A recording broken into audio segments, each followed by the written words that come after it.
देश के आम चुनाव में अलवर लोकसभा में दोनों ही पार्टियों ने अब की बार यादव प्रत्याशी उतारे हैं। एक तरफ कहा जा रहा है कि बीजेपी के बड़े चेहरे हैं भूपेंद्र यादव, जो अमित शाह और नरेंद्र मोदी के करीबी हैं। दूसरी तरफ अलवर से ललित यादव हैं, जो अभी विधायक बने हैं और अच्छे वोटों से चुनाव जीत कर आए हैं। मेरे साथ में आज चुनावी चर्चा करने के लिए गंगाराम यादव हैं, पूर्व प्रिंसिपल हैं, और इनका जो राजनीतिक विश्लेषण है, मैं अक्सर जब मैं कॉलेज में था और अब भी जब मैं पत्रकारिता करता हूं, तो कई बार मेरे कुछ सवाल हैं जिनके जवाब इन्हीं से लेता हूं। मेरी जो राजनीतिक सूझबूझ है उसके पीछे कहीं ना कहीं 2% 5% जितना भी हिस्सा है गुरुजी का भी आता है। तो गुरुजी, मेरा एक सवाल कि कल मैं बहरोड था और बहरोड में बीजेपी के प्रत्याशी भूपेंद्र यादव का एक कार्यक्रम था। वहां पर बीजेपी के तमाम बड़े चेहरे मुझे नजर आए। डॉक्टर करण सिंह यादव, जो पहले कांग्रेसी थे, वो बीजेपी में चले गए। राजेंद्र यादव, जो कोटपुतली से विधायक थे, मंत्री थे, वो बीजेपी में चले गए। रामहेत यादव की बात कर लो, वो पुराने चेहरे हैं, 4 बार चुनाव लड़ चुके हैं। मामन यादव की बात करें तो उनका भी एक लंबा राजनीतिक अनुभव हो गया। डॉक्टर जसवंत यादव इस जिले की राजनीति में सबसे ज्यादा चर्चाओं में रहते हैं जब जब चुनाव आते हैं। मुझे दो तस्वीर नजर आती हैं। एक तरफ अनुभव है, बड़े चेहरे हैं। दूसरी तरफ एक नया चेहरा है, 2 चुनाव लड़ने का अनुभव है, और एक युवा टीम है। आप किस तरीके से देखते हैं इस चुनाव को? सबसे पहले तो महेंद्र जी, मैं आपके दर्शकों को और आपके चैनल को धन्यवाद देना चाहता हूं कि आपने मुझे अवसर दिया।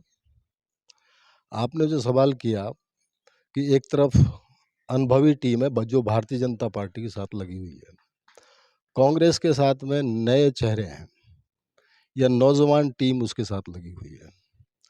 ये आपने ठीक बात कही है कि जितने भी नौजवान हैं वो आज कांग्रेस के साथ हैं, और भारतीय जनता पार्टी में कांग्रेस से आए हुए भी बुजुर्ग लोग हैं और जो पुराने लोग हैं, चाहे उनमें हम डॉक्टर जसवंत की बात करें, चाहे रामहेत की बात करें, चाहे हम दूसरे जो संजय की बात करें, या तो ये तमाम लोग जो है बुजुर्ग हैं, 60 से क्रॉस कर गए ज़्यादातर।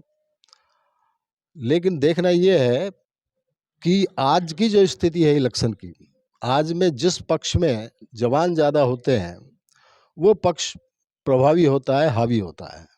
तो मुझे जो नज़र आता है वो ऐसा नज़र आ रहा है एक तरह से कि बूढ़ी बीजेपी और जवान कांग्रेस के बीच में मुकाबला है, ऐसा मुझे प्रतीत होता है।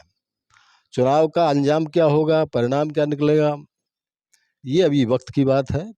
अभी चुनाव में 1 महीना है, इस दरमियान जो घटेगा, क्या चीज़ें आती हैं क्या नहीं आती है। लेकिन इस समय जो नौजवानों का रुझाव है, इनका जो रुझान चल रहा है नौजवानों का, वो ललित यादव के साथ है।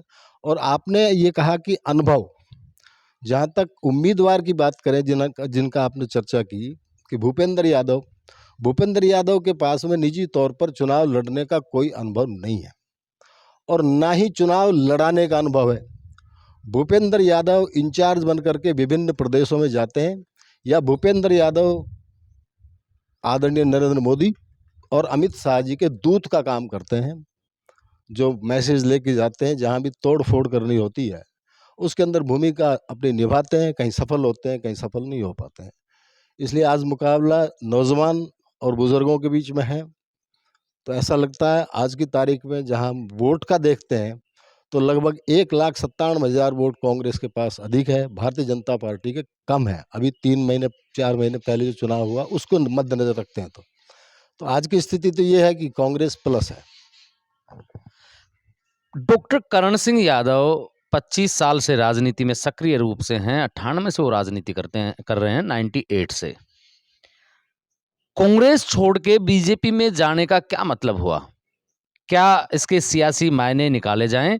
डॉक्टर करण सिंह यादव क्या सोच के बीजेपी में गए? क्योंकि उन्होंने जब बातचीत मैंने की उनसे, तो मेरा ये सवाल भी था उनसे कि डॉक्टर साहब, क्या आपको आश्वासन मिला है? तो वो कह रहे थे कि मैं बिना शर्त के भारतीय जनता पार्टी में आया हूं।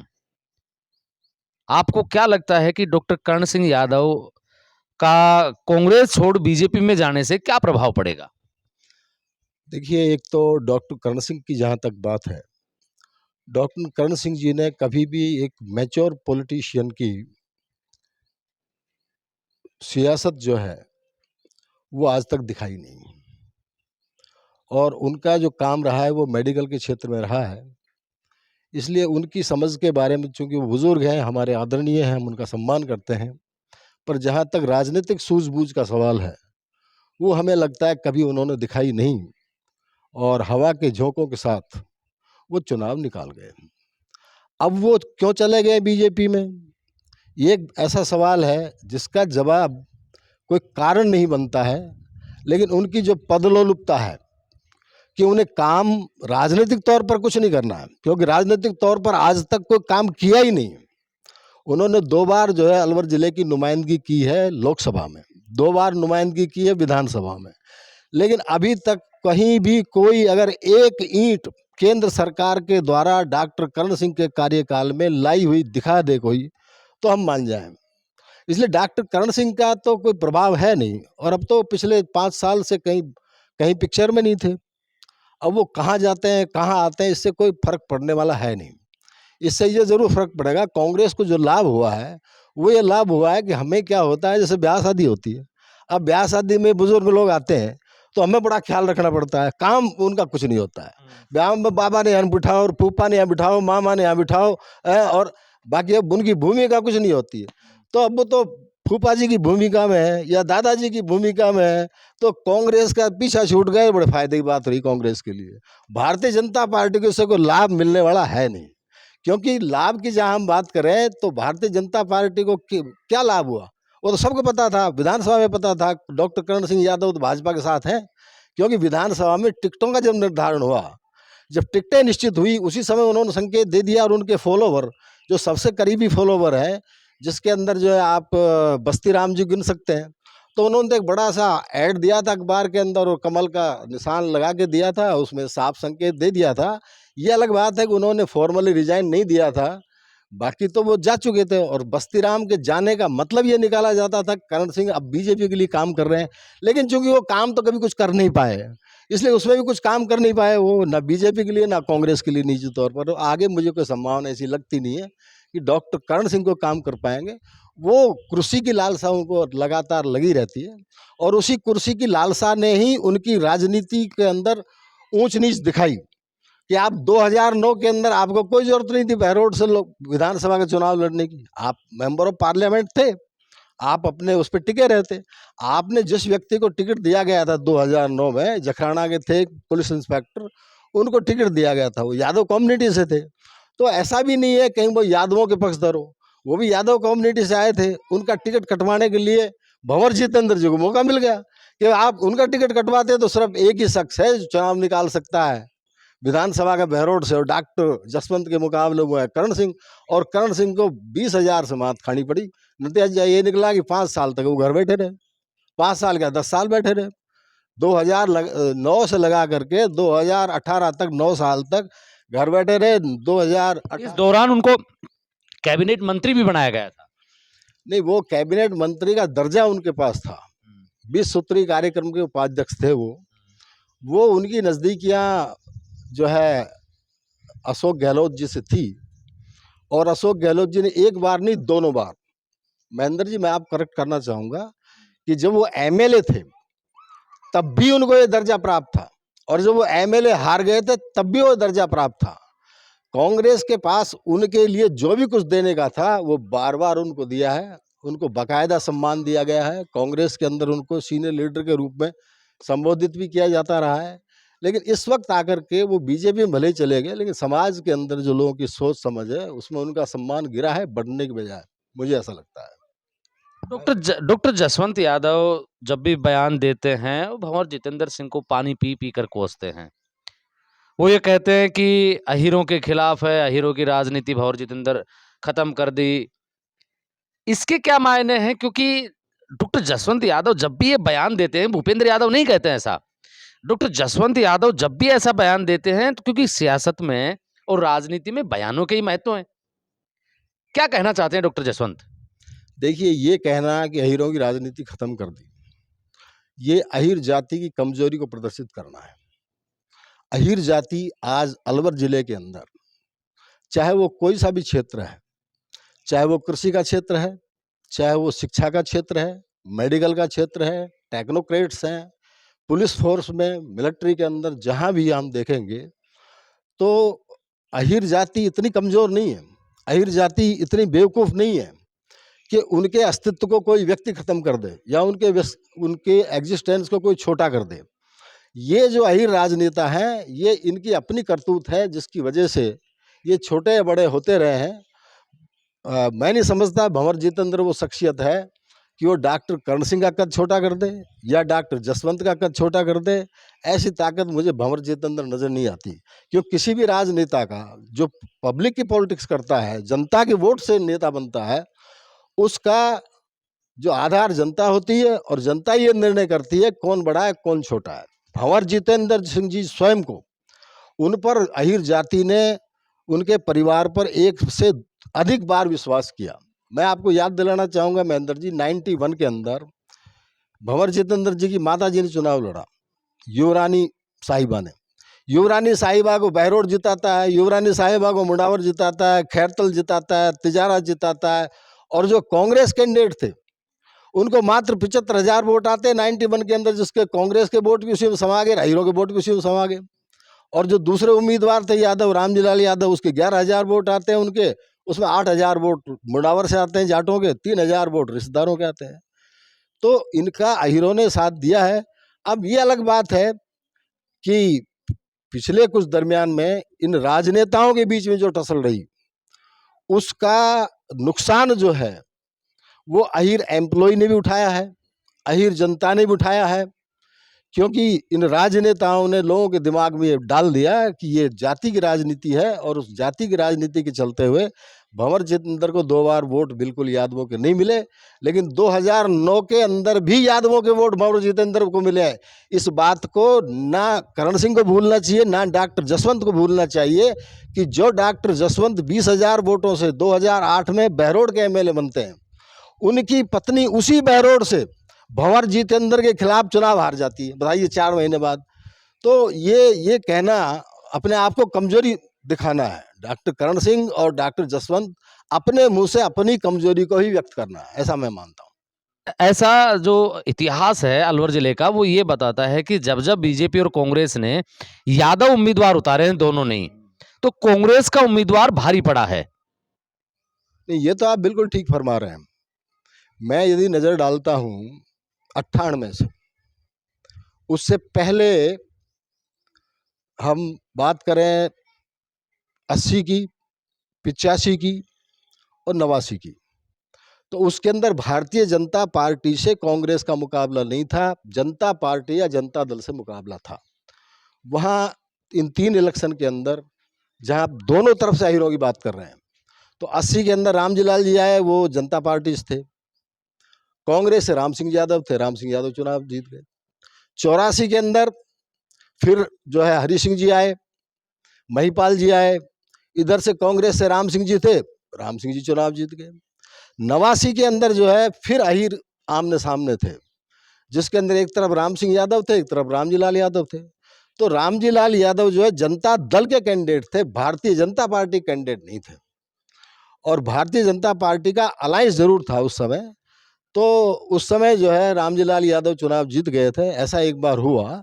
अन्यथा आप इसके बाद जब आते हो, जो आमने सामने यादव आते हैं, कि आमने सामने आए 98 में, एक तरफ घासीराम यादव थे, एक तरफ जो है डॉक्टर जसवंत यादव थे। घासीराम जी चुनाव जीत गए, डॉक्टर जसवंत चुनाव हार गए। फिर हम देखते हैं 98 के बाद में 99 के अंदर, तो 99 के अंदर हम देखते हैं कि चूंकि चुनाव के अंदर जो दूसरा कैंडिडेट आया इनके सामने, डॉक्टर जसवंत के सामने, वो उस समय थे युवरानी साहिबा, तो फिर दोनों अहीर नहीं थे, लिहाजा डॉक्टर जसवंत चुनाव जीत गए। इसके बाद हम फिर चलते हैं 2004 में, जो राजस्थान के संदर्भ में बहुत ही महत्वपूर्ण चुनाव था, कि राजस्थान में 25 में से 21 सीट भारतीय जनता पार्टी ने जीती थी, और वहाँ डॉक्टर करण सिंह को कांग्रेस ने अपना उम्मीदवार बनाया था, और दूसरी तरफ भारतीय जनता पार्टी ने बाबा चांदनाथ को अपना कैंडिडेट बनाया था। और बाबा चांदनाथ को शिकस्त दे करके राजस्थान के 25 में से 4 आदमियों में या 4 नुमाइंदों में अपना नाम डॉक्टर करण सिंह ने लिखवाया था।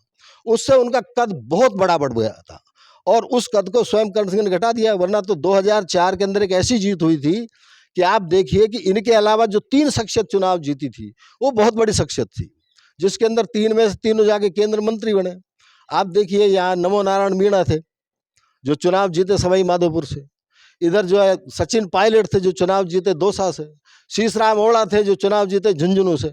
उन 4 व्यक्तियों में डॉक्टर करण सिंह का भी नाम था। और फिर हम देखते हैं 2018 के अंदर आ जाते हैं, फिर आमने सामने चुनाव होता है। आहिर एक तरफ डॉक्टर करण सिंह होते हैं, एक तरफ डॉक्टर जसवंत होते हैं। डॉक्टर जसवंत सिंह राजस्थान सरकार के कैबिनेट मंत्री होते हैं और केंद्र के अंदर बीजेपी की सरकार होती है, लेकिन फिर 1,97,000 वोटों शिकस्त खा जाते हैं डॉक्टर जसवंत। तो अब तक का जो इतिहास रहा है वो ये रहा है कि जब जब भी भारतीय जनता पार्टी कैंडिडेट अहीर आया है और कांग्रेस का कैंडिडेट अहीर आया है तो कांग्रेस चुनाव जीती है। अब तक का इतिहास यही रहा है।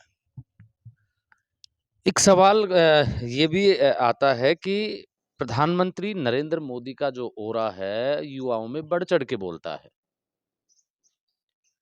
ये लोग ये भी कहते हैं और ये सार्वभौमिक सत्य भी है कि युवाओं के बीच में जब लोकसभा के चुनाव आते हैं तो एक ही नाम होता है मोदी।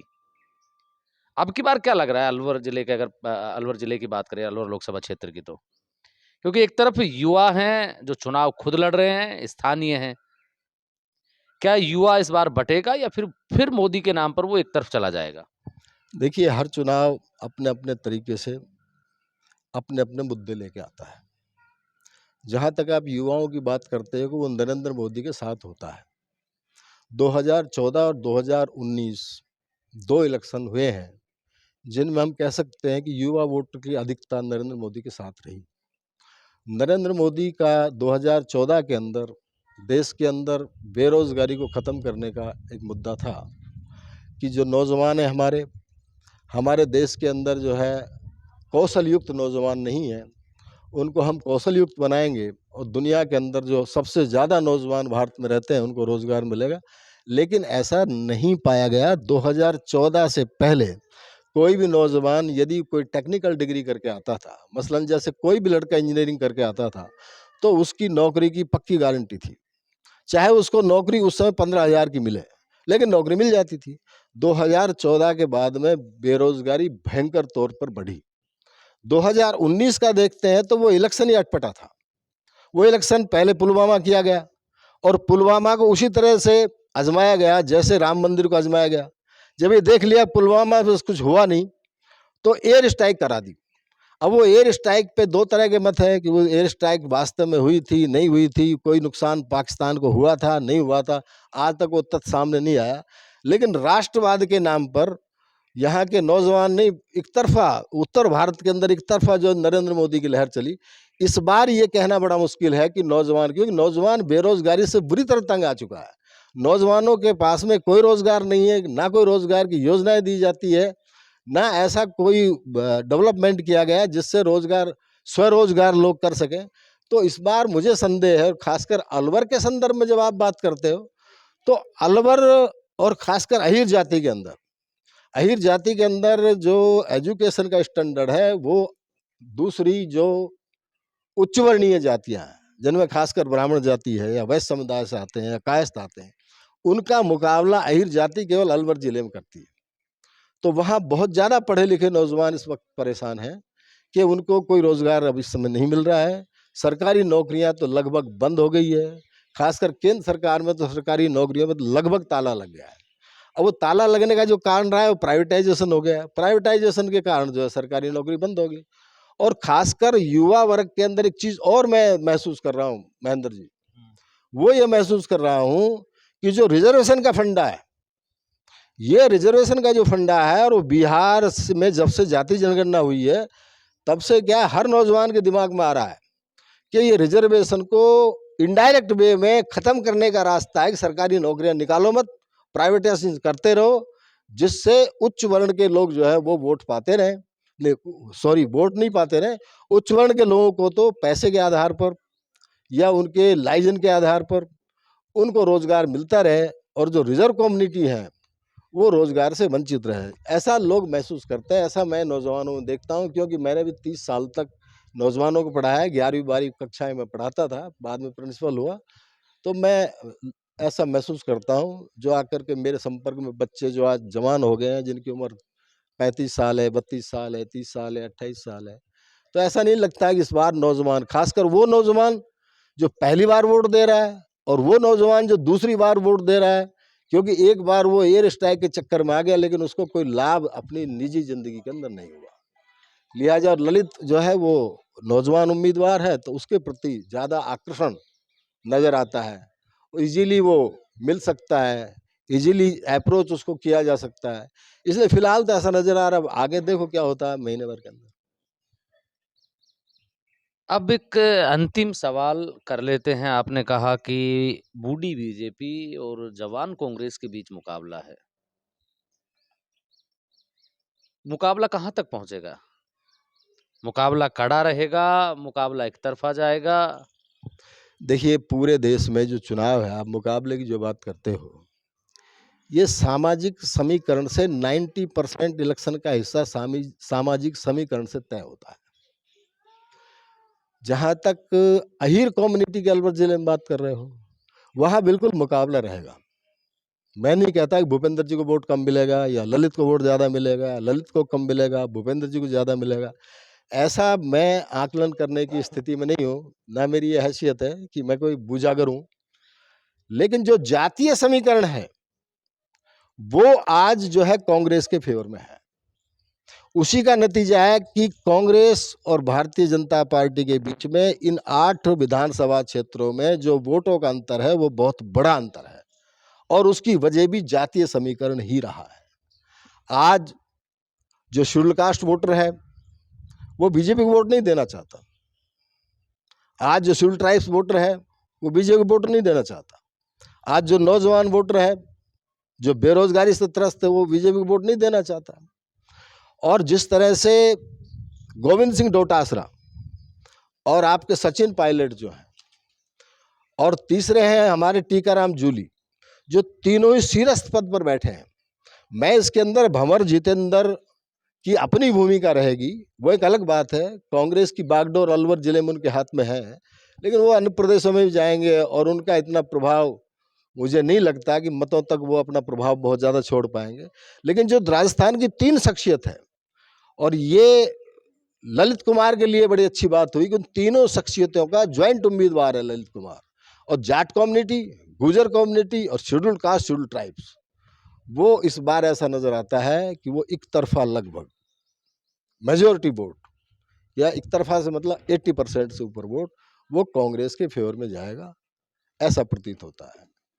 तो यदि आधे वोट भी ये कांग्रेस अहीरों में से उठाती है, तो फिर बड़ी जीत के संकेत मिल रहे हैं। ये हैं राजनीति को बहुत गहराई से समझने वाले गंगाराम यादव, पूर्व प्रिंसिपल हैं। आप मेरे साथ देख रहे हैं ब्लैक एंड व्हाइट सच। मैं महेंद्र यादव। जय हिंद, जय भारत।